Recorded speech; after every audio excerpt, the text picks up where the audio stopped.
नमस्कार मित्रों, जया लिटरेचर में आप सबका पुनः स्वागत है। और आज मैं आपके लिए सुप्रसिद्ध लेखिका शिवानी जी की कहानी लाल हवेली, जो बहुत ही इंटरेस्टिंग कहानी है, उसको लेकर आज मैं प्रस्तुत हूँ। तो चलिए कहानी का आनंद उठाइए। ताहिरा ने पास के बर्थ पर सोए अपने पति को देखा और एक लंबी सांस खींचकर करवट बदली। कंबल से ढकी रहमान अली की ऊंची तोंद गाड़ी के झकोलों से रह रहकर कांप रही थी। अभी 3 घंटे और थे। ताहिरा ने अपनी नाजुक कलाई में बंधी हीरे की जगमगाती घड़ी को कोसा। कमबख्त कितनी देर में घंटी बजा रही थी। रात भर एक आंख भी नहीं लगी थी उसकी। पास के बर्थ में उसका पति और नीचे के बर्थ में उसकी बेटी सलमा दोनों नींद में बेखबर बेहोश पड़े थे। ताहिरा घबरा कर बैठ गई। क्यों आ गई थी वह पति के कहने में? 100 बहाने बना सकती थी। जो घाव समय और विस्मृति ने पूरा कर दिया था, उसी पर उसने स्वयं ही नश्तर रख दिया। अब भुगतने के सिवा और चारा ही क्या था? स्टेशन आ गया था। ताहिरा ने काला रेशमी बुर्का खींच लिया।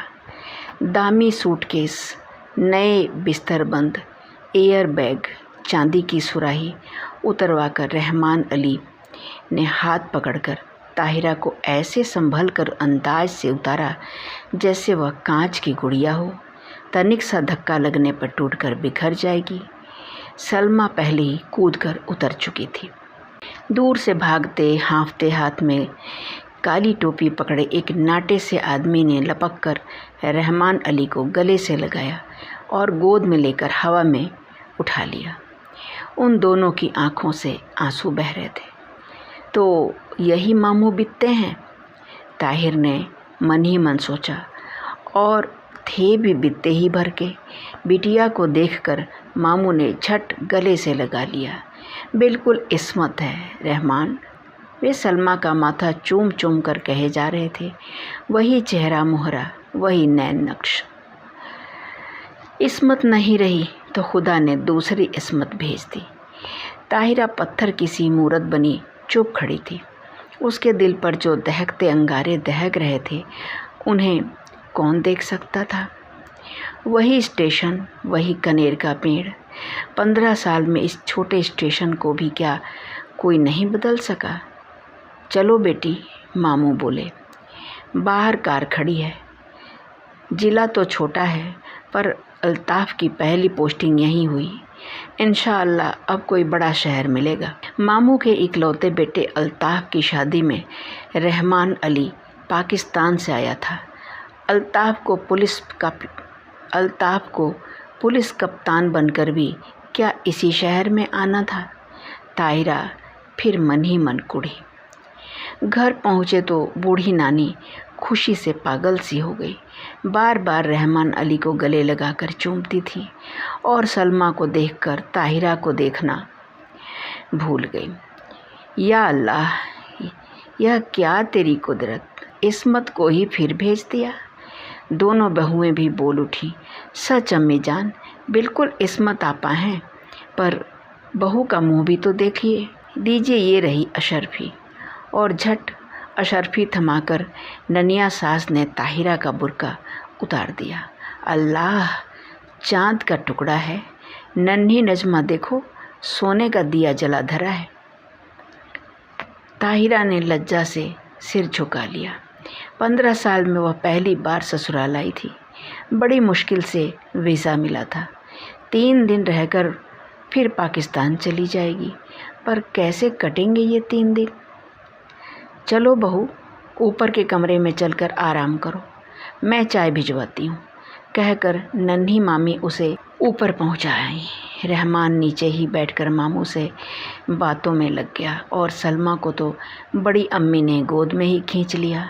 बार बार उसके माथे पर हाथ फेरती और हिचकियाँ बंध जाती। मेरी इस्मत, मेरी बच्ची। ताहिरा ने एकांत कमरे में आकर बुर्का फेंक दिया। बंद खिड़की को खोला तो कलेजा धक हो गया। सामने लाल हवेली खड़ी थी। चटपट खिड़की बंद कर तख्त पर गिरती पड़ती बैठ गई खुदाया, तू मुझे क्यों सता रहा है? वह मुंह ढाँप कर सिसक उठी। पर क्यों दोष दे वह किसी को?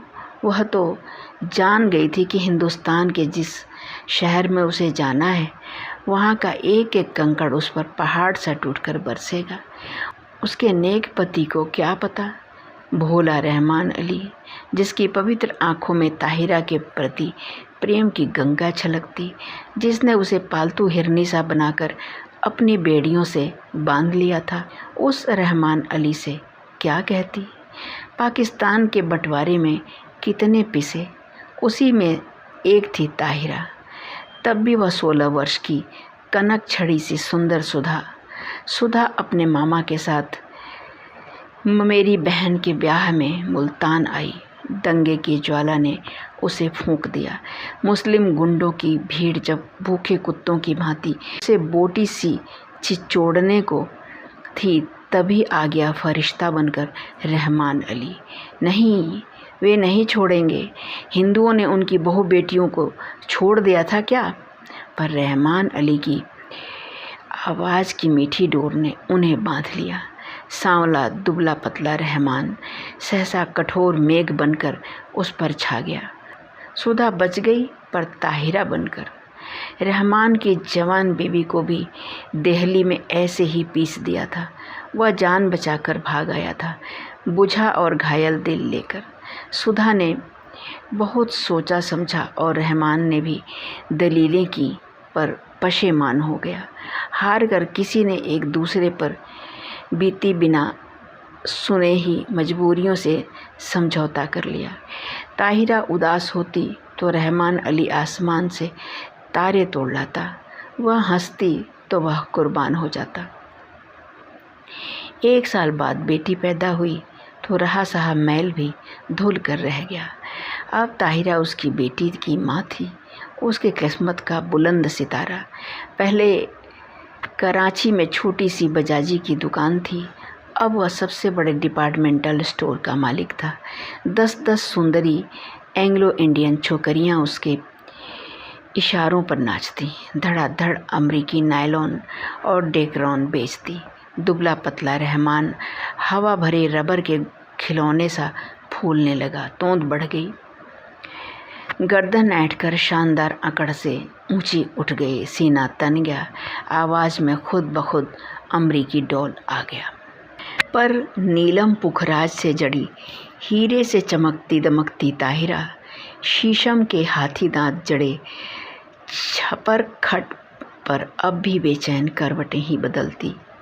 मार्च की जाड़े से दामन छुड़वाती, हल्की गर्मी की उमस लिए पाकिस्तानी दोपहरिया में पानी से निकली मछली सी तड़फड़ा उठती। मस्ती भरे होली के दिन जो अब उसकी पाकिस्तानी ज़िंदगी में कभी नहीं आएंगे, गुलाबी मलमल की वह चुनरी उसे अभी भी याद है। अम्मा ने हल्का सा गोटा टाँक दिया था। हाथ में मोटी सी पुस्तक लिए उसका तरुण पति कुछ पढ़ रहा था। घुंघराली लटों का गुच्छा चौड़े माथे पर झुक गया था। हाथ की अधजली सिगरेट हाथ में ही बुझ गई थी। गुलाबी चुनरी के गोटे की चमक देखते ही उसने और भी सिर झुका दिया था। चुलबुली सुंदरी बालिका नववधू से झेंप झेंप कर रह जाता था बेचारा। पीछे से चुपचाप आकर सुधा के दोनों गालों पर अबीर मल दिया था और झट चौके में घुसकर अम्मा के साथ गुजिया बनाने में जुट गई थी। वहीं से सास की नज़र बचाकर भोली चितवन से पति की ओर देख चट से छोटी सी गुलाबी जीभ निकालकर चिढ़ा भी दिया था उसने। जब वह मुल्तान जाने को हुई तो कितना कहा था उन्होंने, सुधा मुल्तान मत जाओ, पर वह क्या जानती थी कि दुर्भाग्य का मेघ उस पर मंडरा रहा है। स्टेशन पर छोड़ने आए थे, इसी स्टेशन पर यही कनेर का पेड़ था, यही जंगल। मामा जी के साथ गठरी सी बनी सुधा को घूंघट उठाने का अवकाश नहीं मिला। गाड़ी चली तो साहस कर उसने घूंघट जरा सा खिसकाकर अंतिम बार उन्हें देखा था। वही अमृत की अंतिम घूंट थी। सुधा तो मर गई थी, अब ताहिरा थी। उसने फिर कांपते हाथों से खिड़की खोली। वही लाल हवेली थी, उसके ससुर वकील साहब की, वही छत पर चढ़ी रात की रानी की बेल, तीसरा कमरा जहाँ उसके जीवन की कितनी कितनी रस भरी रातें बीती थीं। न जाने क्या कर रहे होंगे, शादी कर ली होगी, क्या पता बच्चों से खेल रहे हों। आंखें फिर बरसने लगीं और एक अनजाने मोह से वह जूझ उठी। ताहिरा, अरे कहाँ हो? रहमान अली का स्वर आया और हड़बड़ाकर आंखें पोंछ ताहिरा बिस्तर बंद खोलने लगी। रहमान अली ने गीली आंखें देखीं तो घुटना टेक उसके पास बैठ गया। बीवी, क्या बात हो गई? सिर तो नहीं दुख रहा है? चलो चलो लेटो चलकर। कितनी बार समझाया है कि यह सब काम मत किया करो, पर सुनता कौन है। बैठो कुर्सी पर, मैं बिस्तर खोलता हूँ। मखमली गद्दे पर रेशमी चादर बिछाकर रहमान अली ने ताहिरा को लिटा दिया और शरबत लेने चला गया।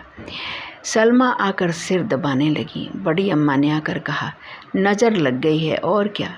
नजमा ने दहकते अंगारों पर चून और मिर्च से नज़र उतारी। किसी ने कहा, दिल का दौरा पड़ गया, आंवले का मुरब्बा चटाकर देखो। लाड़ और दुलार की थपकियां देकर सब चले गए।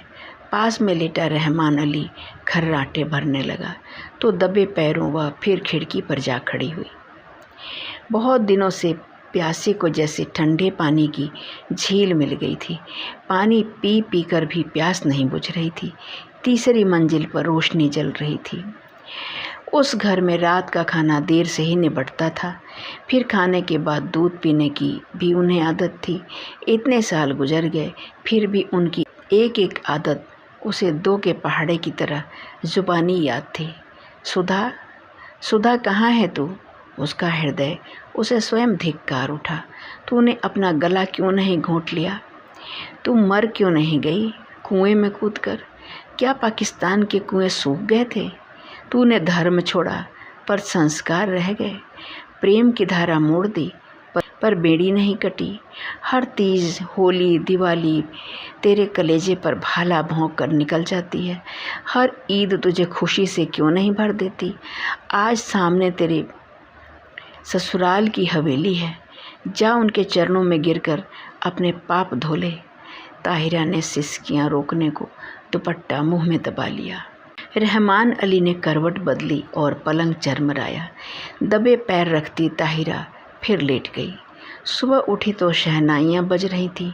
रेशमी रंग बिरंगी गरारा कमीज, अब रखी चमकते दुपट्टे, हिना और मोतिया की गमक से पूरा घर महक महक रहा था। पुलिस बैंड तैयार था। खाकी वर्दियाँ और लाल तुर्रम के साफे सूरज की किरणों से चमक रहे थे। बारात में घर की सब औरतें भी जाएंगी। एक बस में रेशमी चादर तान कर पर्दा खींच दिया गया था। लड़कियां बड़ी बड़ी सुरमेदार आँखों से नशा सा बिखेरती एक दूसरे पर गिरती पड़ती बस पर चढ़ रही थीं। बड़ी बूढ़ियां पानदान समेटकर बड़े इत्मीनान से बैठने जा रही थी और पीछे पीछे ताहिरा काला बुर्का ओढ़कर ऐसी गुमसुम चल रही थी जैसे सुध बुध खो बैठी हो। ऐसी ही एक सांझ को वह भी दुल्हन बनकर इसी शहर आई थी। बस में सिमटी सिमटाई लाल चुनर से ढकी। आज था स्याह बुर्का जिसने उसका चेहरा ही नहीं पूरी पिछली ज़िंदगी अंधेरे में डुबा कर रख दी थी। अरे, किसी ने वकील साहब के यहाँ बुलौआ भेजा या नहीं? बड़ी अम्मी बोली और ताहिरा के दिल पर नश्तर फिरा। दे दिया अम्मी, मामू जान बोले उनकी तबीयत ठीक नहीं है, इसी से नहीं आए। बड़े नेक आदमी हैं। बड़ी अम्मी ने डिबिया खोलकर पान मुंह में भरा, फिर छाली की चुटकी निकाली और बोली, शहर के सबसे नामी वकील के बेटे हैं, पर आस न औलाद। सुना एक बीवी दंगे में मर गई तो फिर घर ही नहीं बसाया। बड़ी धूमधाम से ब्याह हुआ। चाँद सी दुल्हन आई। शाम को पिक्चर का प्रोग्राम बना। नया जोड़ा, बड़ी अम्मी, लड़कियां, यहाँ तक कि घर की नौकरानियां भी बन ठन कर तैयार हो गईं, पर ताहिरा नहीं गई। उसका सिर दुख रहा था। बेसिर पैर की मोहब्बत के गाने सुनने की ताकत उसमें नहीं थी। अकेले अंधेरे कमरे में वह चुपचाप पड़ी रहना चाहती थी। हिंदुस्तान, प्यारे हिंदुस्तान की आखिरी सांझ। जब सब चले गए तो तेज बत्ती जलाकर वह आदमकद आईने के सामने खड़ी हो गई। समय और भाग्य का अत्याचार भी उसका अलौकिक सौंदर्य नहीं लूट सका। वह बड़ी बड़ी आँखें, गोरा रंग और संगमरमर सी सफ़ेद देह। कौन कहेगा वह एक जवान बेटी की माँ है। कहीं पर भी उसके पुष्ट यौवन ने समय से मुँह की नहीं खाई थी। कल वह सुबह 4 बजे चली जाएगी। जिस देवता ने उसके लिए सर्वस्व त्याग कर वैरागी का वेश धर लिया है, क्या एक बार भी उसके दर्शन नहीं मिलेंगे? किसी शैतान नटखट बालक की भांति उसकी आंखें चमकने लगी। झटपट बुर्का ओढ़ वह बाहर निकल आई। पैरों में बिजली की गति आ गई, पर हवेली के पास आकर वह पसीना पसीना हो गई। पिछवाड़े की सीढ़ियाँ उसे याद थीं, जो ठीक उनके कमरे की छोटी खिड़की के पास आकर ही रुकती थी। एक एक पैर 10 मन का हो गया। कलेजा फट फट कर मुंह को आ गया। पर अब वह ताहिरा नहीं थी। वह 16 वर्ष पूर्व की चंचल बालिका नववधू सुधा थी, जो सास की नज़र बचाकर तरुण पति के गालों पर अबीर मलने जा रही थी। मिलन के उन अमूल्य क्षणों में सैयद वंश के रहमान अली का अस्तित्व मिट गया था। आखिरी सीढ़ी आई। सांस रोककर आंखें मूंद वह मनाने लगी, हे बिल्वेश्वर महादेव, तुम्हारे चरणों में यह हीरे की अंगूठी चढ़ाऊंगी। एक बार उन्हें दिखा दो, पर वे मुझे ना देखें। बहुत दिन बाद भक्त भगवान का स्मरण किया था, कैसे न सुनते। आंसुओं से अंधी ने देवता को देख लिया। वही गंभीर मुद्रा, वही लट्ठे का एक बर्रा पाजामा और मलमल का कुर्ता। मेज पर अभागिन सुधा की तस्वीर थी, जो गौने पर बड़े भैया ने खींची थी। जी भरकर देख पगली और भाग जा, भाग ताहिरा भाग। उसके कानों में जैसे स्वयं भोलानाथ गरजे। सुधा फिर डूब गई। ताहिरा जगी। सब सिनेमा से लौटने को होंगे। अंतिम बार आंखों ही आंखों में देवता की चरण धूलि लेकर वह लौटी और बिल्वेश्वर महादेव के निर्जन देवालय की ओर भागी। न जाने कितनी मनौतियाँ मांगी थी इसी देहरी पर। सिर पटक कर वह लौट गई। आंचल पसार कर उसने आखिरी मनौती मांगी, हे भोलेनाथ, उन्हें सुखी रखना, उनके पैरों में कांटा भी न गड़े। हीरे की अंगूठी उतार कर चढ़ा दी और भागती हाँफती घर पहुंची। रहमान अली ने आते ही उसका पीला चेहरा देखा तो नब्ज पकड़ ली। देखूं, बुखार तो नहीं है? अरे अंगूठी कहाँ गई? वह अंगूठी रहमान ने उसे इसी साल शादी के दिन यादगार में पहनाई थी। न जाने कहाँ गिर गई। थके स्वर में ताहिरा ने कहा, कोई बात नहीं। रहमान ने झुककर ठंडी बर्फ सी लंबी अंगुलियों को चूमकर कहा, ये अंगुलियां आबाद रहें इंशाअल्लाह। अब के तेहरान से चौकोर हीरा मंगवा लेंगे। ताहिरा की खोई दृष्टि खिड़की से बाहर अंधेरे में डूबती लाल हवेली पर थी, जिसके तीसरे कमरे की रोशनी दप से बुझ गई थी। ताहिरा ने एक सर्द सांस खींचकर खिड़की बंद कर दी। लाल हवेली अंधेरे में गले तक डूब चुकी थी। अभी आप सुन रहे थे शिवानी जी की कहानी लाल हवेली। लाल हवेली शिवानी जी की एक बहुचर्चित कहानी है और बहुत ही अच्छी कहानी है। आप अपना विचार कमेंट बॉक्स में ज़रूर दे सकते हैं। कहानी आपको कैसी लगी? अगर आपको मेरा वाचन स्वर पसंद आया है तो कृपया वीडियो को लाइक कर लीजिए, मेरे चैनल को सब्सक्राइब कर लीजिए। आपका दिन शुभ हो। बहुत बहुत धन्यवाद आपका। नमस्कार।